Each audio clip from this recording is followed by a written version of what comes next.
How's it going, everybody? It's Ethan here, and I'm coming to you from the beautiful Loveland Pass near Silverthorne, Colorado, at about 11,800 feet right now. And it is May 4th, Star Wars Day, so may the 4th be with you all. And in celebration of Star Wars Day, I am of course climbing a mountain.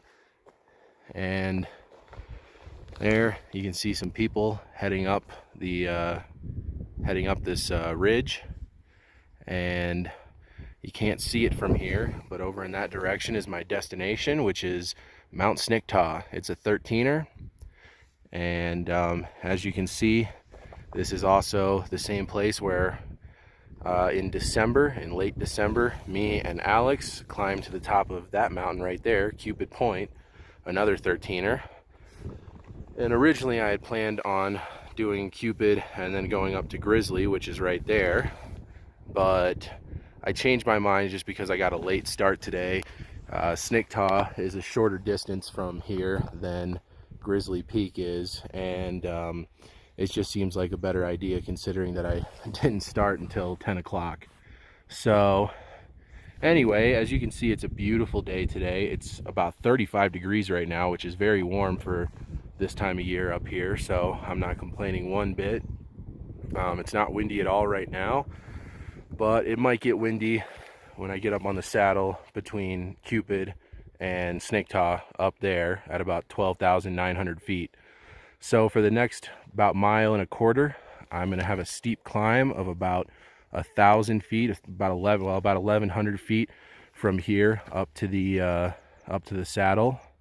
And then from there, I'm going to plateau for a little bit, then go up another 300 feet, and then back down about 400 feet, and then back up another 500 feet or so to the summit of Mount Sniktau.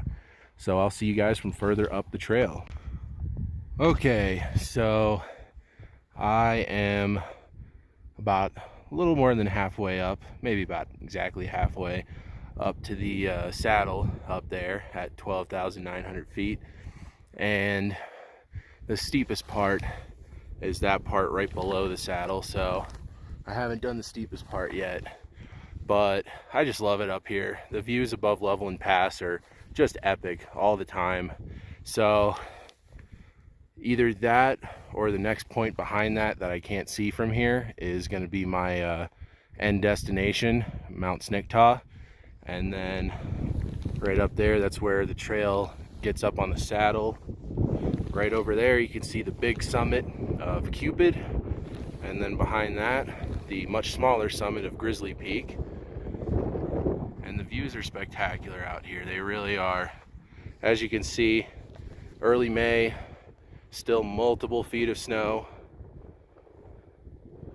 It's going to take a long time for all this to melt, and I might add that we're supposed to get even more snow this whole next week, starting on Monday. Today's Saturday, and starting on Monday, it's going to be raining a little bit in Denver and snowing a lot up here. So this is going to be the look here for a while.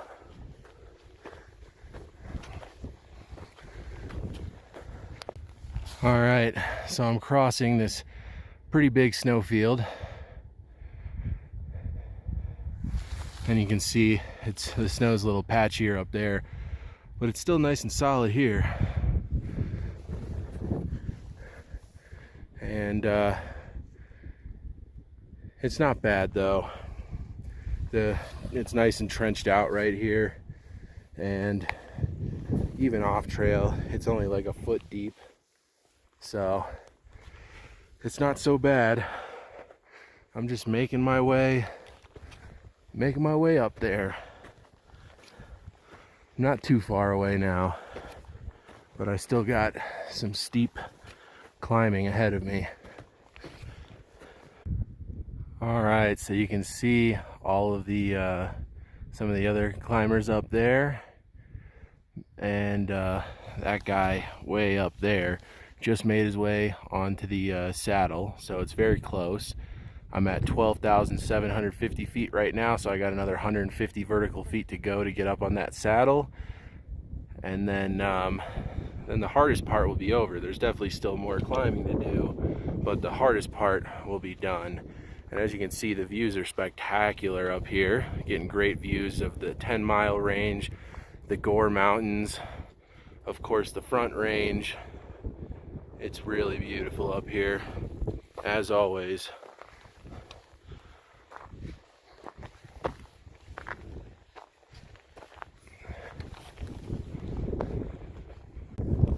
Alright guys, I made it up to the saddle, and it is definitely colder and windier up here. There's probably like 15, 20 mile an hour winds up here, so it's not horrible, but it's definitely windy, and it's probably about 32 degrees up here. It's probably right at about freezing. So it's definitely colder, so I layered up. I got my puffy jacket on under my wind shell now. I put on my beanie, and I got my gloves ready to go in my pockets, so I can throw those on really quick if I feel like I need them. But the views up here are spectacular, of course. Cupid is right over there, and then right next to it over there is 14ers, Grays, and Torrey's Peak. Grays is the one in the background, Torrey's is the one right there, and Kelso Mountain is over there. Really cool, really great views from up here. You can just barely see Grizzly Peak summit up there, and you cannot actually see the Mount Sniktau summit from up here. That is, I believe that point up there is about 13,150 feet, and from there that's where you go down and then back up, and then once you go up that second time, then that's the summit. So not too much further to go. I made it past the hardest part, that's for sure, and I'm just enjoying the hike up here at almost 13,000 feet. It's very beautiful, and it really is cool just doing these hikes during the time of year where there's still all this snow, because I mean it's a unique perspective on the mountains in the, you know, like winter, springtime, when they've got just tons and tons of snow. So anyway, I'm gonna keep heading up, and I'll check in with you guys a little later. Alright, so I'm heading up to the false summit, and as you can see it's pretty steep and it's all covered in snow and ice. It's pretty packed down snow though, so it's not too horrible to hike on, and it's still pretty cold up here, so it doesn't look like this snow is going to be softening up anytime soon. And of course I layered all the way up. I mean, you can see right here I got my face mask and my ski goggles and gloves, and put on my puffy jacket, all that stuff. And now of course the wind's died down on this section of the saddle, so I'm gonna hold off on, you know, taking off these layers until I at least get to the top of this false summit right up there, because it might get super windy again when I get up there. So, but yeah, it's not too much further from here. I got about another 250 feet or so of elevation gain to get up to that false summit, and then from there, like I said, it's just down 400, up 500, and then I'm on the summit. So I'm making my way up there. Alright, well, I've reached the last final summit at about 13,200 feet, and from here I'm just going to head down there and then up to the summit of Sniktau. So that is it right there, that's the summit. So I'm in the home stretch, it's the final push. And of course, you know, that is going to be steep, but there's definitely steeper terrain that I had to cross back there. Getting up onto the saddle was the steepest part, and then the first of these two false summits, that one was also pretty steep getting up. So, but man, look at those cornices on the you know, this side of the mountain. It's pretty crazy. Lots of snow up here, but it makes for some just absolutely fantastic views. And apparently, I don't know. I don't think that this is down, that you go down a full 400 feet. I'm not sure. I know that I think you go up 400 feet from the bottom of the saddle down there to the summit of Sniktau, but I think it's only like 250 feet back up or something like that, because you know, where I'm standing right now is 13,200 feet, but this is not considered its own independent mountain. It's not considered its own 13er. So there has to be at least 300 feet of prominence. It has to rise at least 300 feet up from the saddle in between the next 2 points.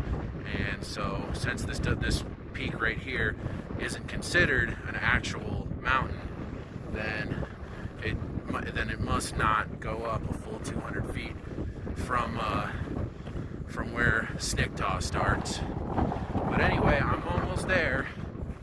It's definitely very cold and windy, and I'm assuming it's going to remain cold and windy the entire way up, and probably on the summit as well, but it's just beautiful. Alright everybody, I made it to the summit of Mount Sniktau, 13,234 feet. Beautiful, spectacular views up here today. And it's a lot less cold and windy than it was that day up at Cupid, which you can see right over there. Of course, over there is Grizzly Peak, and right there is Torrey's Peak. You can't really see Gray's Peak; it's pretty much blocked by Torrey's right now.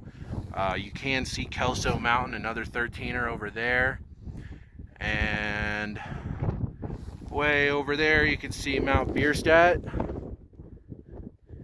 And then over in this direction, you got Silver Plume Mountain, Vasquez Peak, and back there, that is, what range is that? I believe that's the Indian Peaks. And then behind that, you can see Long's Peak. And then over in this direction, some more of the Front Range. The Gore Mountains right back there, the 10-mile range there. Over there is Quandary Peak.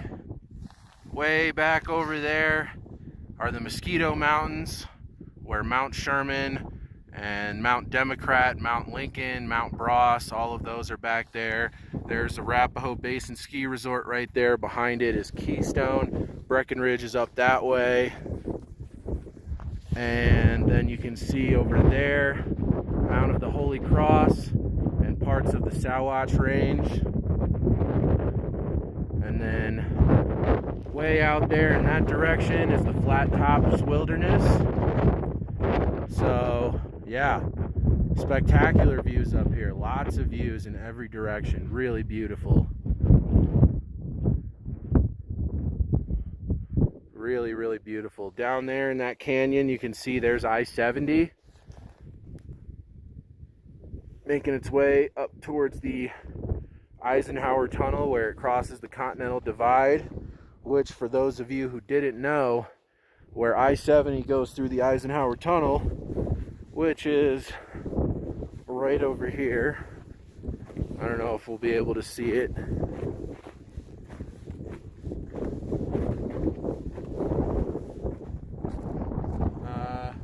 Oh, there it is. Right over there. That is the highest point on the United States Interstate Highway System. That's at 11,158 feet. And so that is the highest point that any interstate highway in the United States gets to. Right there. So this is really spectacular. Beautiful up here today, and it's not that bad conditions wise. It's a little windy, but not horrible, and it's probably about like 28 degrees up here, so it's cold, but it's not like extremely cold like it was when that day me and Alex did Cupid. Of course, that was in December, and it's May now, so obviously there'd be a temperature difference. But when we did Cupid, it was maybe like 5 to 7 degrees, and the wind speeds were more like, 30 plus miles an hour. So I mean, with the wind chill, it was like, minus 15, minus 20. It was very cold that day. So huge difference between that and what I'm experiencing right now. And I am happy to report that if you're planning on coming up and doing the hikes, any of the peaks near Loveland Pass, at least on the east side of Loveland Pass, snowshoes are not necessary. So micro spikes, definitely bring the spikes, but snowshoes not necessary at all, which is awesome. I guess my trekking poles are currently serving as summit markers, but yeah, this is incredible, really cool. I'm gonna relax for a minute and I'll get back to you guys a little later. Alright, so I'm off the summit. There it is over there, and I made my way back up to this false summit. It's just right there up where that pile of rocks is, and I'm still soaking in the gorgeous views up here. It's absolutely amazing. There's some ominous looking clouds off to the west.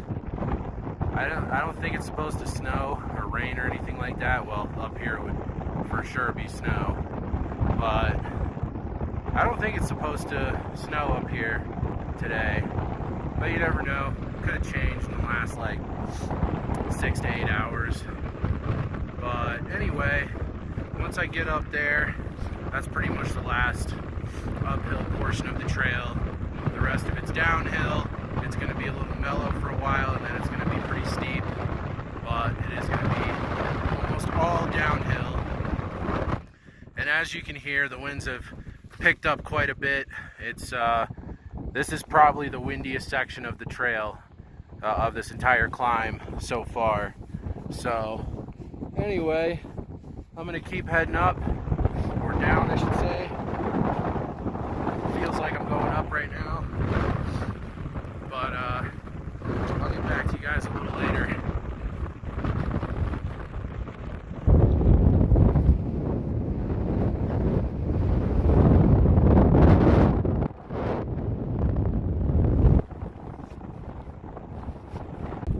Alright, I am about to head off of the saddle right now, and it's gotten a lot windier up here for sure. Way windier than it was earlier. There's definitely some kind of weather moving in from the west, because it's just blowing this like super heavy sustained wind in this direction. But yeah, I'm getting off the saddle, so I'm hoping when I'm down off the saddle it'll be a little less windy, but who knows. Either way, I am layered up right now. Got all my layers on, because it's cold. It's definitely very cold up here right now. But anyway, I'll get back to you guys a little further down when I'm going down that last stretch back towards Loveland Pass. Alright, well, I'm off of that saddle and I'm heading down this steep slope back to the trailhead, back to Loveland Pass. Not much further to go. You can see the parking area right down there. That's about like a little over a half a mile away. And then there's another parking area down there, and that's where I'm parked at, because there was no parking up there earlier. But yeah, not too much further to go. Just gotta head down the steep slope.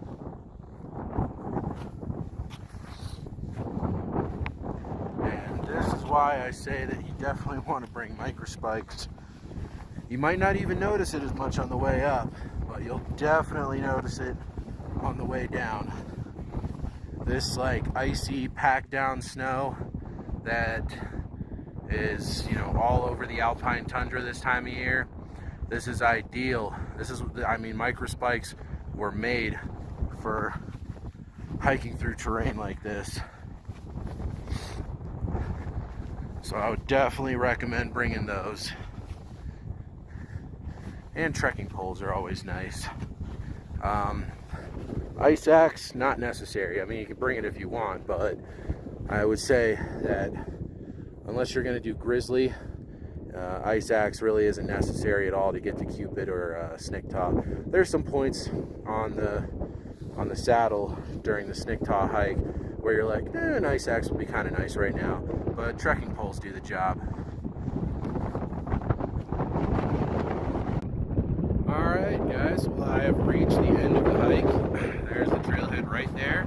So it's just a little right there. Well, actually my car is, like I said earlier, down there.